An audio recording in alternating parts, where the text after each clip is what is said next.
Here are some quick directions on how to access the Signs of Suicide staff video. Go to the district website, lsr7.org. On the top right of that site, click Staff. On the top left of the staff site, click Documents. This is going to drop you into Google Drive. Click on the Equity and Student Services folder. Scroll down to Suicide Prevention and Awareness and open that folder. Then you need the Resources folder.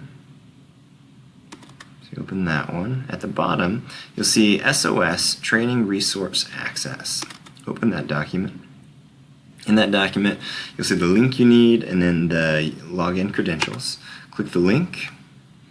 My login credentials pre-populate because I've been in here and I asked it to save. But you'll type in lsr7-imp, and again, these login credentials are on the document that just opened up on the other tab. Password lsr7.